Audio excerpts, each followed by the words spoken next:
Hello friends, welcome to my YouTube channel. So guys, आज के इस वीडियो में हम लोग देखने वाले हैं जो आपका राजस्थान पीटीईटी का एग्ज़ाम होने वाला है 9 जून 2024 को। उसी के जनरल हिंदी के टॉप मोस्ट इम्पॉर्टेंट क्वेश्चंस को यहाँ पर डिस्कस करने वाले हैं। तो वीडियो काफ़ी इंपॉर्टेंट है आप लोगों के लिए, तो इस वीडियो को पूरा ज़रूर देखिए। वीडियो अच्छा लगे तो प्लीज़ वीडियो को लाइक और शेयर जरूर करें। और जो भी हमारे नए बच्चे हैं, जिन बच्चों ने चैनल को सब्सक्राइब नहीं किया है, तो प्लीज़ चैनल को सब्सक्राइब और नोटिफिकेशन बेल ऑन करना ना भूलें। तो चलिए वीडियो को स्टार्ट करते हैं। गाइस, राजस्थान पीटीईटी की एग्ज़ाम डेट घोषित कर दी गई है। 9 जून 2024 को एग्ज़ाम आयोजित किया जाएगा।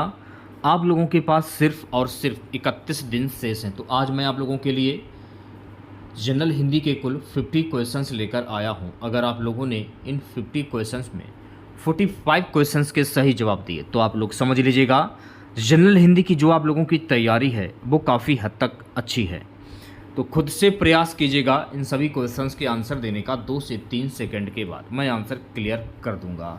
सेशन को शेयर कर दीजिए सभी बच्चे और वीडियो को जल्दी से लाइक कर दीजिए। आज के सेशन में पहला क्वेश्चन उत्साह शब्द है भाववाचक संज्ञा, सकर्मक क्रिया, गुणवाचक विशेषण या संबंधवाचक सर्वनाम। उत्साह कैसा शब्द है, यह आपको बताना है। देखिए, उत्साह का अर्थ क्या होता है। उत्साह यानी कि खुशी। जो चीज़ आप लेने की सोच रहे हैं, मान लीजिए एक मैं आपको एग्जांपल दे रहा हूं। आप कई दिनों से, कई सालों से मोबाइल लेने के बारे में सोच रहे हैं और आप मोबाइल नहीं ले पा रहे थे, और अचानक आपने मोबाइल ले लिया, आपको मोबाइल मिल गया। तो मोबाइल मिलने के बाद आपके अंदर उत्साह आया, खुशी आया। तो मोबाइल लेने के बाद आप अपना भाव व्यक्त कर रहे हैं। भाव व्यक्त करने का अर्थ क्या होता है? खुशी, उत्साह। तो इसलिए यहाँ हो जाएगा भाववाचक संज्ञा। तो ए ऑप्शन जो है आपका बिल्कुल करेक्ट हो जाएगा। तो इस तरीके से आप जो है पहचान सकते हैं कि इसमें कौन सा शब्द होगा। अगर आप नियम याद करेंगे, परिभाषा याद करेंगे, तो आप क्वेश्चंस कभी भी नहीं कर पाएंगे।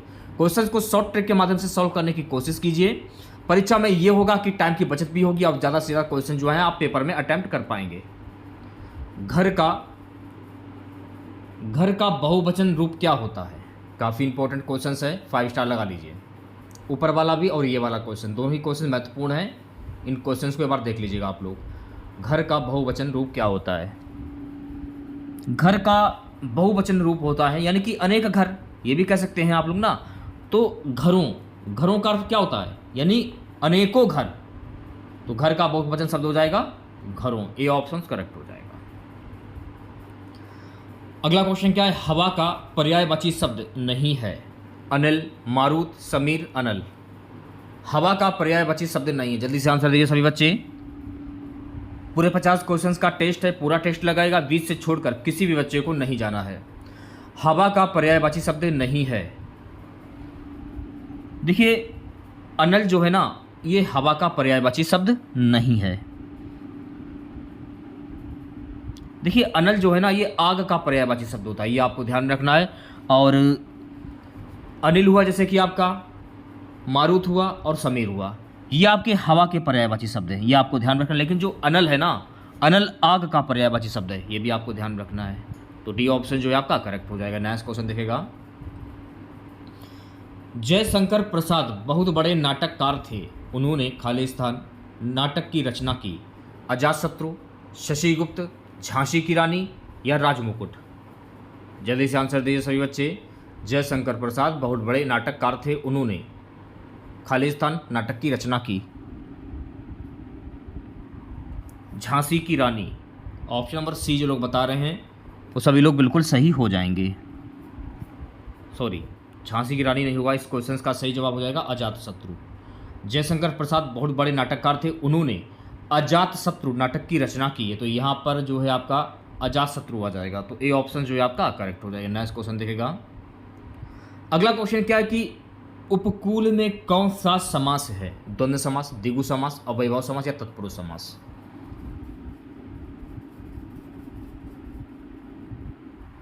देखिए, मैं आपको बता देना चाहता हूं कि जो उपकूल है ना, उपकूल, कूल के समीप, इस पद में उप एक अव्यय शब्द है, यह आपको ध्यान रखना है। और मान लीजिए जहां पर आ जाए यथा, ये तो मैं आपको कई बार बता चुका हूं, फिर भी मैं आपको बता देना चाहता हूं। यथा, अनु, प्रति, बड़ा आ, भर, उद, उप, हर। जैसे कि यथोचित, यथा दिन, अनुप्रति, प्रतिदिन, आडंबर, भरपेट, उदय, उपकूल या उपदिन या हर दिन, ये शब्द आए वहां पर आपका अवयव समास हो जाता है। तो देख सकते हैं आप लोग, उप दिया है तो उप कहाँ है, स्टार्टिंग का शब्द देख सकते हैं उप, तो यहाँ पर कौन सा समास हो जाएगा, यहाँ पर हो जाएगा अवयव समास। ए सी ऑप्शन करेक्ट हो जाएगा। नेक्स्ट क्वेश्चन देखेगा। अगला क्वेश्चन क्या है कि अपना हाथ जगन्नाथ, लोक तृतीय का सही अर्थ क्या होता है? अपना काम स्वयं द्वारा ही संपन्न करना उचित होता है। बी है अपने हाथ में ईश्वर की मूर्ति देखना। सी है ईश्वर से साक्षात्कार करना। डी है ईश्वर के समक्ष हाथ फैलाना। अपना हाथ जगन्नाथ मुहावरा भी कह सकते हैं या लोक तृतीय भी कह सकते हैं। तो मुहावरा और लोक तृतीय दोनों एक ही चीज ही होती हैं, कंफ्यूज होने की जरूरत नहीं है आप लोगों को। अपना काम स्वयं द्वारा ही संपन्न करना उचित होता है, यानी ए ऑप्शन जो है आपका ये बिल्कुल करेक्ट हो जाएगा। नेक्स्ट क्वेश्चन देखिएगा सभी बच्चे। क्वेश्चंस क्या है कि अधजल गगरी छलकत जाए, लोक तृतीय का सही अर्थ क्या होगा? अत्यधिक ज्ञानी होना, घड़े से जल को गिराना। सी है दूसरों के सामने ज़्यादा बोलने वाला। डी है अल्पज्ञ व्यक्ति ज्ञान की डींग ज़्यादा हाँकता है। अधजल गगरी छलकत जाए, इसका मुहावरा क्या होगा या लोक तृतीय क्या होगा, ये आपको बताना है। अल्पज्ञ व्यक्ति ज्ञान की डींग ज़्यादा हाँकता है, तो डी ऑप्शन जो लोग बता रहे हैं वो बच्चे बिल्कुल करेक्ट हो जाएंगे। 58 क्वेश्चंस क्या है, अपने पैरों पर कुल्हाड़ी मारना, मुहावरे का सही अर्थ क्या होगा? कुल्हाड़ी से पैरों को काट लेना। वी है पैरों से असंभव कार्य करना। सी है कठिन कार्य करना। डी है अपना नुकसान स्वयं ही करना। अपने पैरों कुल्हाड़ी मारना, बताइए क्या आंसर होगा? अपने पैरों पर कुल्हाड़ी मारना यानी आपने अपने पैर पर खुद कुल्हाड़ी मार ली है, यानी अपना नुकसान स्वयं ही। यानी आप टीवी लेकर आए, आपको गुस्सा आ गया तो आपने गुस्से में टीवी को फोड़ डाला या फेंक दिया, टीवी टूट गई।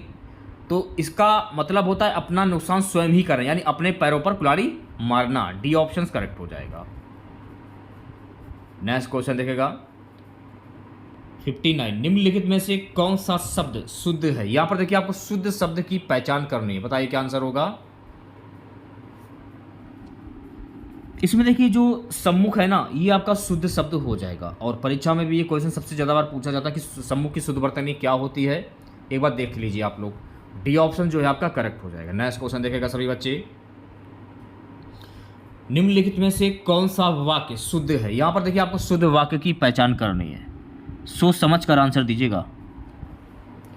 तुम्हें मुझसे नहीं भगवान से क्षमा मांगनी चाहिए, तो सी ऑप्शन जो है आपका ये बिल्कुल करेक्ट हो जाएगा।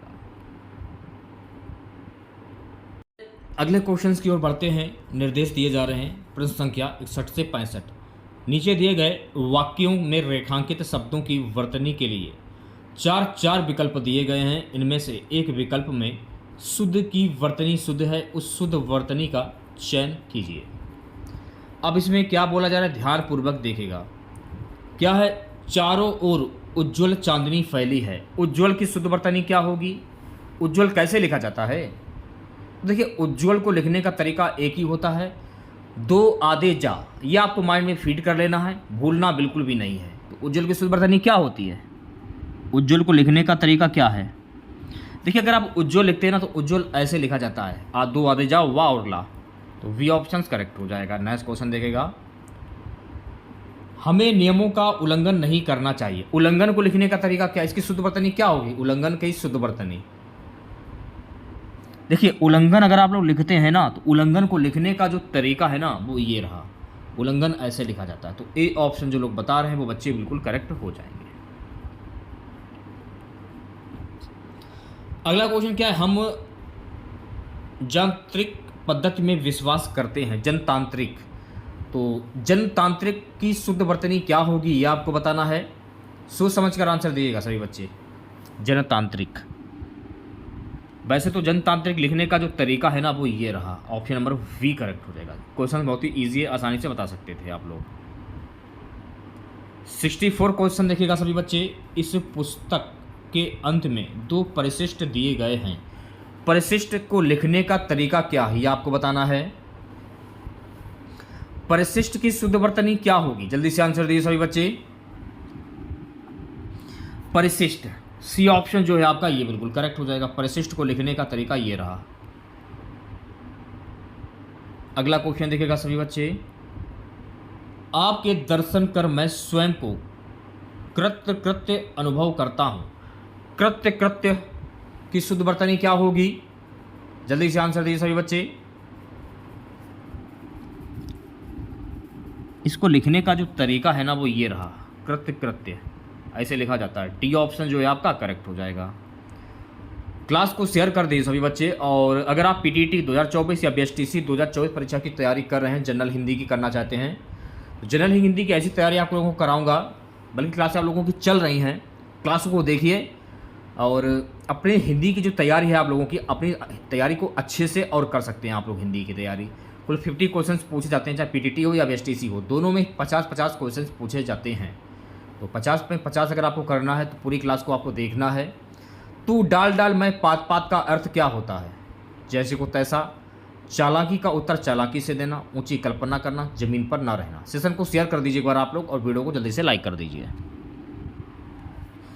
तू डाल डाल मैं पात पात का अर्थ होता है चालाकी का उत्तर चालाकी से देना, यानी बी ऑप्शन जो लोग बता रहे हैं वो बच्चे बिल्कुल करेक्ट हो जाएंगे। नेक्स्ट क्वेश्चन देखेगा सभी बच्चे। अगला क्वेश्चन क्या है? निम्न में से किस शब्द में उपसर्ग का प्रयोग हुआ है? किस शब्द में उपसर्ग का प्रयोग हुआ है? लिखाई, हानिकारक, उपकार, अपनापन। किस शब्द में उपसर्ग का प्रयोग हुआ ये आपको बताना है। देखिए मैं आपको बता देना चाहता हूं कि उपकार में उपसर्ग का प्रयोग हुआ है, तो सी ऑप्शन जो है आपका ये बिल्कुल करेक्ट हो जाएगा। अगला क्वेश्चन देखेगा सभी बच्चे 68। धर्म कर्म किस प्रकार का शब्द है? विकारी, युग्म, विशेषण या अव्यय? धर्म कर्म किस प्रकार का शब्द है? जल्दी से आंसर दीजिए सभी बच्चे।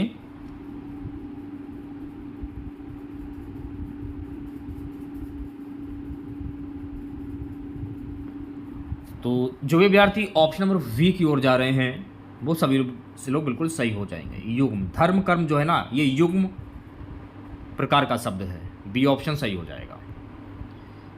69 क्वेश्चन देखेगा सभी बच्चे।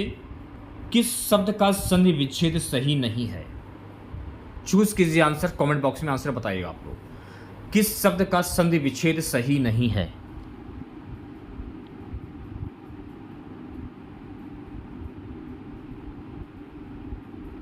देखिए न्यून का जो संधि विच्छेद होता है वो होता है नी धन ऊन, ऐसे नी धन ऊन, नी धन ऊन। न्यून की संधि विच्छेद ये होगी ना कि ये होगी। तो इसमें आप जो बी वाला ऑप्शन देख रहे हैं ना ये आपका गलत हो जाएगा, क्योंकि न्यून की संधि विच्छेद ये नहीं होगी।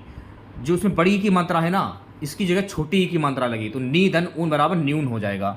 तो वी ऑप्शन जो है आपका ये बिल्कुल करेक्ट हो जाएगा। चलिए बढ़ते हैं अगले क्वेश्चंस की ओर। 70 क्वेश्चन क्या है? अधोलिखित शब्द युग्म का सही अर्थ विकल्प चुनिए, अनुलंब या अनुलग्न। बताइए क्या आंसर होगा। ऊर्ध्वाकार समय के अनुसार, ऊपरी जुड़ा हुआ, अनिश्चित किसी के साथ जुड़ा हुआ, डी है लंबाई के अनुसार यानी शुभकाल। बताइए क्या आंसर होगा। तो जो भी बच्चे सी ऑप्शंस की ओर जा रहे हैं वो बच्चे बिल्कुल करेक्ट हो जाए। अनिश्चित किसी के साथ जुड़ा हुआ, ठीक है। अगला क्वेश्चन देखेगा। ज्ञा से ज्ञानी को वर्णमाला में माना जाता है। संयुक्त व्यंजन, स्वर संधि, अनुस्वार, व्यंजन। ज्ञा से ज्ञानी को वर्णमाला में क्या माना जाता है ये आपको बताना है। देखिए ज्ञा से ज्ञानी को वर्णमाला में माना जाता है संयुक्त व्यंजन, यानी ए ऑप्शन जो है आपका ये बिल्कुल करेक्ट हो जाएगा, ठीक है। नेक्स्ट क्वेश्चन देखेगा सभी बच्चे। कनक शब्द का अर्थ समूह क्या होगा? कनक को क्या कहते हैं ये आपको बताना है। जल्दी से आंसर दीजिए, बहुत ही इजी क्वेश्चन है और काफी इंपॉर्टेंट क्वेश्चन है। एक बार देख लीजिए आप लोग, कनक शब्द का अर्थ क्या होता है।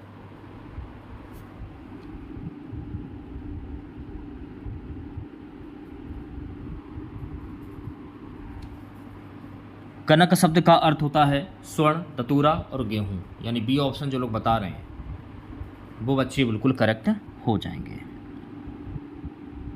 चलिए बढ़ते हैं नेक्स्ट क्वेश्चन की और अगला क्वेश्चन देखेगा सभी बच्चे। निम्न में से किस शब्द में बहुप्रिय समास है? चौरा, पंसरी, शताब्दी, पंजाब। ये सभी आप लोग देख रहे हैं। इसे आपको कहीं पर लग रहा है कि इसमें किसमें द्विगु समास होगा? किसी में भी द्विगु समास नहीं है।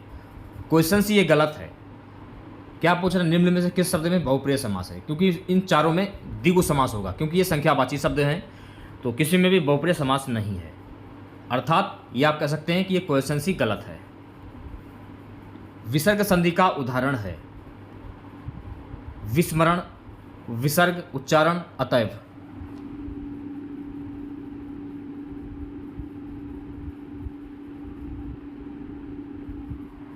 जल्दी से आंसर दीजिए सही बच्चे। देखिए अतएव में जो है ना, ये विसर्ग संधि हो जाएगा, यानी कि ए ऑप्शन जो लोग बता रहे हैं वो बच्चे बिल्कुल करेक्ट हो जाएंगे। ठीक है, चलिए बढ़ते हैं नेक्स्ट क्वेश्चन की ओर। निम्न में से शुद्ध रूप में लिखा वाक्य क्या होगा? निम्न में शुद्ध रूप से लिखा हुआ वाक्य। जल्दी से आंसर दिए सही बच्चे, पढ़िए फिर आंसर दिए सोच समझ कर।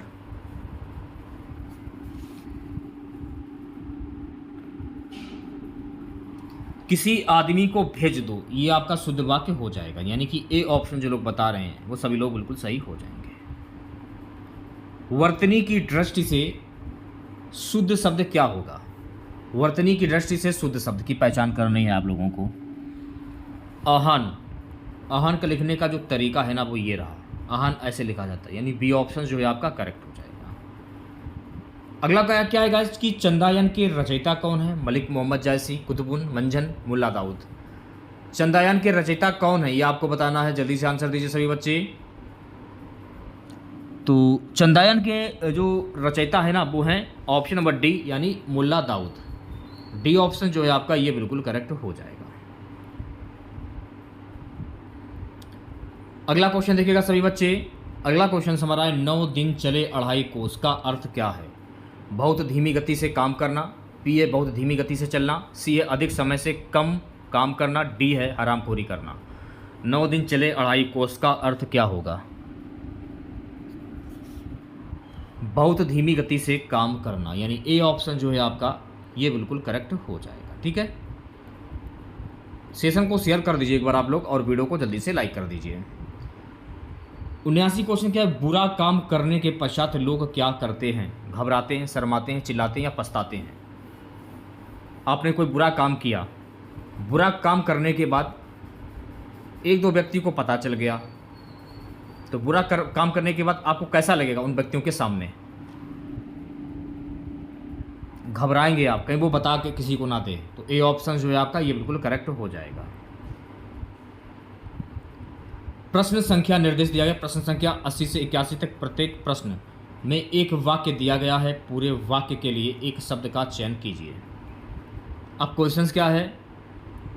क्वेश्चंस है कि वह भाई जो अन्य माता से उत्पन्न हुआ हो उसको क्या कहते हैं? सहोदर, औरस या अन्योदर या दुदस्त। वह भाई जो अन्य माता से उत्पन्न हुआ उसको क्या कहते हैं? उसको हम कहते हैं अन्योदर, यानी सी ऑप्शन जो लोग बता रहे हैं वो बच्चे बिल्कुल करेक्ट हो जाएंगे। चलिए बढ़ते हैं अगले क्वेश्चंस की ओर। जिसके बराबर का कोई ना हो उसको क्या कहते हैं? विलक्षण, अनुपम, असाधारण या लोकातीत। जिसके बराबर का कोई ना हो उसको क्या कहते हैं? जल्दी से आंसर दीजिए सभी बच्चे। देखिए जिसके बराबर का कोई ना हो उसको हम कहते हैं अनुपम। बी ऑप्शन जो है आपका ये बिल्कुल करेक्ट हो जाएगा। निर्देश प्रश्न संख्या 82 से 83 तक। दिए गए शब्दों के विलोम शब्द का चयन कीजिए। प्राचीन का विलोम शब्द क्या होगा? काफ़ी अच्छा क्वेश्चन है और इम्पोर्टेंट भी है, एक बार देख लीजिए आप लोग। हो सकता है कि पेपर में क्वेश्चन पूछ लिया जाए। प्राचीन का विलोम शब्द क्या होता है? देखिए प्राचीन का विलोम शब्द होता है अर्वाचीन, यानी सी ऑप्शन जो है आपका ये बिल्कुल सही हो जाएगा। कृतज्ञ का विलोम शब्द क्या होता है? जल्दी से आंसर दीजिए सभी बच्चे। कृतज्ञ का विलोम शब्द क्या होगा? कृतज्ञ का विलोम शब्द होता है कृतज्ञ, ये कह सकते हैं आप लोग, यानी ए ऑप्शन जो है आपका ये बिल्कुल सही हो जाएगा। अगला क्वेश्चन, निम्न में से सही शब्द कौन सा है? तो यहां पर देखिए आपको सही शब्द की पहचान करनी है, सोच समझ कर आंसर दीजिएगा सभी बच्चे। इसमें देखिए जो श्रृंगार है ना, श्रृंगार, ये आपका सही शब्द हो जाएगा, तो सी ऑप्शन करेक्ट हो जाएगा। अगला क्वेश्चन देखिएगा सभी बच्चे, निधन विकार किस शब्द का संधि विच्छेद है? निधन विकार किस शब्द का संधि विच्छेद होगा, यह आपको बताना है। देखिए निधन विकार जो है ना, यह निर्विकार का संधि विच्छेद हो जाएगा, यानी कि वी ऑप्शन जो है आपका ये बिल्कुल करेक्ट हो जाएगा। 86 क्वेश्चन क्या है, मन धन भाव किस शब्द का संधि विच्छेद है? मन धन भाव किस शब्द का संधि विच्छेद है, यह आपको बताना है। ये भी क्वेश्चंस काफ़ी इंपॉर्टेंट है, एक बार देख लीजिए आप लोग अगर आप पीटीटी की तैयारी कर रहे हैं। मन धन भाव किस शब्द का संधि विच्छेद है? मन धन भाव इसे कह सकते हैं मनोभाव, और इसमें कौन सी संधि होगी, इसमें हो जाएगी विसर्ग संधि, तो ये भी आपको ध्यान रखना है। सज्जन का संधि विच्छेद क्या होता है भाई? ये तो क्वेश्चन काफ़ी अच्छा है, काफ़ी इंपॉर्टेंट भी है, एक बार देख लीजिए आप लोग। सज्जन का संधि विच्छेद होता है सत धन जन, यानी कि बी ऑप्शन जो है आपका बिल्कुल करेक्ट हो जाएगा। और सज्जन में प्रयुक्त संधि क्या होगी? व्यंजन संधि, तो ये भी आपको ध्यान में रखना है। ओके, चलिए बढ़ते हैं नेक्स्ट क्वेश्चन की ओर। निर्देश प्रश्न संख्या 88 से 89 तक दिए गए शब्दों के सही अर्थ का चयन कीजिए। कटक का सही अर्थ क्या होता है? काटना, कीट, सेना, सरपट। कटक का सही अर्थ क्या होगा? कटक का सही अर्थ होता है यानी कि सेना। ऑप्शन नंबर सी जो है आपका ये बिल्कुल सही हो जाएगा। चलिए बढ़ते हैं अगले क्वेश्चन की ओर। अगला क्वेश्चन देखिएगा, खग्रास। खग्रास का अर्थ क्या होता है? सूर्य ग्रहण, चंद्र ग्रहण, राहु काल, संपूर्ण सूर्य चंद्र ग्रहण। खग्रास का अर्थ क्या होता है? तो खग्रास का अर्थ होता है संपूर्ण सूर्य और चंद्र ग्रहण, यानी डी ऑप्शन जो है आपका ये बिल्कुल करेक्ट हो जाएगा। 90 क्वेश्चन क्या, किए गए उपकार का फल ना मानने वाला वाक्यांश के लिए एक शब्द क्या होगा? किए गए उपकार का फल ना मानने वाला, या ये भी कह सकते हैं कि उपकार, किए गए उपकार को ना मानने वाला, ये भी कह सकते हैं, लेकिन इसमें दिया गया किए गए उपकार का फल ना मानने वाला। वाक्यांश के लिए एक शब्द क्या होगा?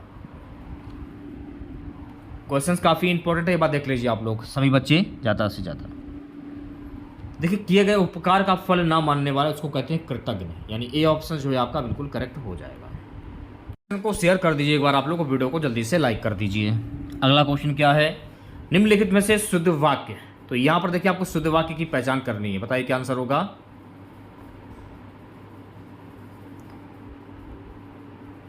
ज़्यादा समय नहीं दूंगा, ऑप्शन नंबर ए जो है आपका ये बिल्कुल सही हो जाएगा।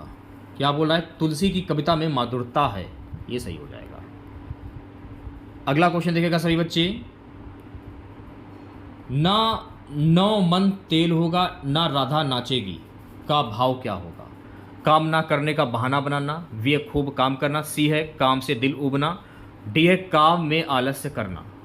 ना नौ मन तेल होगा ना राधा नाचेगी का भाव क्या है? काम ना करने का बहाना बनाना, यानी ए ऑप्शन जो है आपका ये बिल्कुल करेक्ट हो जाएगा। अगला क्वेश्चन देखिएगा सभी बच्चे, कवि केशव दास की कौन सी कृति अपने वर्ण विषय की अपेक्षा छंदों की विविधता से भटक गई लगती है? रामचंद्रिका, कवि प्रिया, रसिक प्रिया या रतन बावनी? जल्दी से आंसर दीजिए सभी बच्चे। रामचंद्रिका, तो ए ऑप्शन जो है आपका ये बिल्कुल करेक्ट हो जाएगा।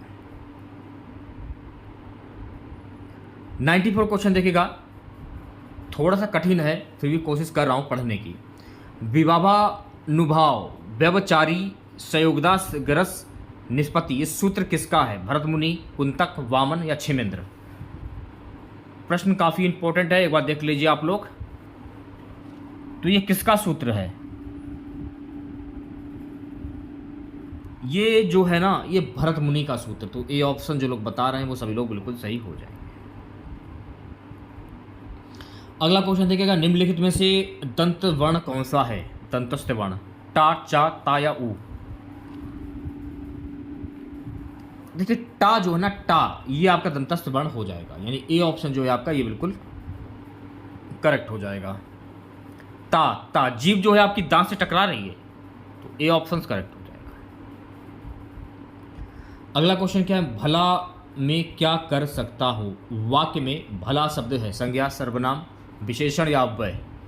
भला मैं क्या कर सकता हूँ, वाक्य में भला शब्द क्या है, अव्यय हो जाएगा, यानी डी ऑप्शन जो है आपका ये बिल्कुल सही हो जाएगा। अगला क्वेश्चन देखिएगा सभी बच्चे, निषीध का उपयुक्त अर्थ क्या होता है? अर्धरात्रि का समय, संध्या का समय, प्रातःकाल का समय, इनमें से कोई नहीं। निषीध का उपयुक्त अर्थ क्या होगा ये आपको बताना है। देखिए निषीध का उपयुक्त अर्थ होता है अर्धरात्रि का समय, यानी कि ए ऑप्शन जो है आपका ये बिल्कुल करेक्ट हो जाएगा। अगला क्वेश्चन, झूला नट उपन्यास के रचनाकार हैं मैत्रेयी पुष्पा, मृदुला गर्ग, उषा प्रियवदा, शिवानी। झूला नट उपन्यास की रचनाकार कौन है ये आपको बताना है। मैत्रेयी पुष्पा, यानी ए ऑप्शन जो है आपका ये बिल्कुल करेक्ट हो जाएगा। 99 क्वेश्चन देखेगा सभी बच्चे, उत्तर कबीर पर व्यास सम्मान पाने वाले रचनाकार कौन है? कुंवर नारायण, रामविलास शर्मा, केदारनाथ सिंह, भवानी प्रसाद मिश्र। उत्तर कबीर पर व्यास सम्मान पाने वाले रचनाकार कौन हैं? केदारनाथ सिंह, यानी कि सी ऑप्शन जो है आपका ये बिल्कुल करेक्ट हो जाएगा। आज की इस क्लास का लास्ट क्वेश्चन रहेगा, प्रेम मार्गी कवि नहीं है? सूरदास, मलिक मोहम्मद जैसी, मुल्ला दाऊद, मंझन। सूरदास, तो ए ऑप्शन जो है आपका बिल्कुल करेक्ट हो जाएगा। यहाँ पर देखिए आपको एक बात और ध्यान में रखना है, सूरदास को अष्टछाप का जहाज कहा जाता है, ठीक है।